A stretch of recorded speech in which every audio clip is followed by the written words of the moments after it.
My name is Emily. I'm 26 years old. I'm a revert to Islam.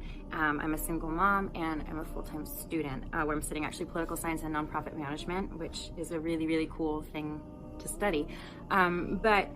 So my journey is a bit of a bizarre one. I'm actually the daughter of Christian missionaries. My mom's family is originally Jewish, and my mom actually converted to Christianity when she was 14. But we are still really heavily influenced, I would say, by Judaism when I was growing up. So I grew up in China, Langfang, China to be exact. It's right sandwiched between Beijing and Tianjin. And my parents actually went to China to start a nonprofit orphanage. So I'm the oldest of 6 kids. I've got 4 little brothers. I don't know why I'm counting in case you don't know numbers. 1, 2, 3, 4. That's how many little brothers I have, and a little sister. And my youngest brother and my only sister are adopted from China. So I grew up, like going to church all the time, going sometimes to synagogue in Beijing for high holy days. And when I was 16, I kind of had this like crisis of faith where I stopped being religious entirely. So I quit going to church, quit believing all of that. And I always think that Allah has such a sense of humor too, because actually one of my favorite songs used to be that Frank Ocean song where he's like, it's bad religion if it brings me to my knees. And if you're familiar with Islam, you know that how we pray. And if you're not familiar with Islam, whenever we pray, we actually go down all the way to the ground. So I always think Allah has such a sense of humor because of that. So anyways, I was going to UNT, which is the University of North Texas, and I had kind of been forced because of a financial situation to take a semester off from school. And I was working as a back office person at a diamond store. So I was basically cleaning rings all day. It was a very thrilling job.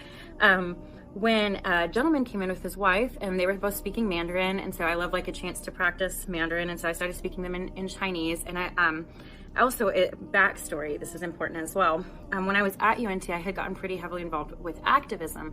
And so because of it, I learned a lot about the BDS movement. A lot of my family are actually Zionists, both on the Christian and the Jewish side. So I had always kind of grown up believing Zionist ideas. And then I went to college and I was introduced to this whole new world, and I started realizing how much how long I had been misinformed about what was actually going on in Palestine and Israel.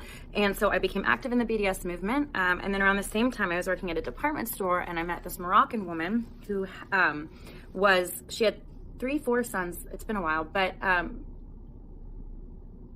3 sons. She had 3 sons. Anyways, I don't know why I keep counting. Hopefully you guys know how to count to 3 and 4. But anyways, she became like a mom to me, and she would like bring me food, buy me groceries, bring me houseplants, and she just kind of took me under her wing. And she's actually the first person who ever invited me to a mosque. And I remember the first time I ever went to a mosque, I didn't even know that there was a separation. Like I was meeting her there, and I didn't know that there was a separation between men and women. So I actually ran into the men's section, and I was like, strange, only Muslim or only men. Where's Naza? Because of Naza, and combined with like the stuff I learned about the BDS movement, I've always really been interested in history and religion and learning about things. So I started to read a lot about Islam.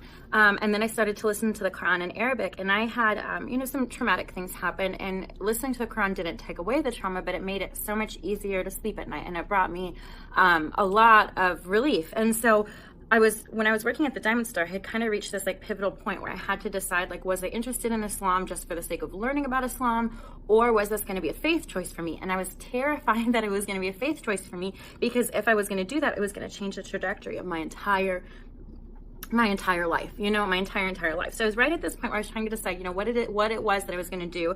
And I started speaking to this couple in Chinese, and they wound up telling me, hey, we're actually recruiting English teachers to go to China to come teach.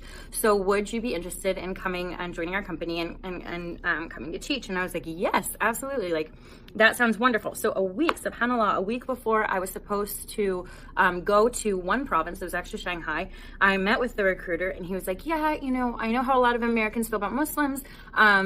So just a heads up though, that school is shutting down. We're actually moving you to the, if it's okay with you, a Muslim majority province called Ningxia, which is where we're going to be opening up our school, where you'll be working. And so subhanAllah, when I lost faith entirely, I was 16 and in China. And when I actually said Shahada, I was like in a coffee shop. I Skyped this family, and I said Shahada in China. So I always think, what like a beautiful journey that Allah was always taking me on. Thanks for watching. Don't forget to subscribe, like, comment and share.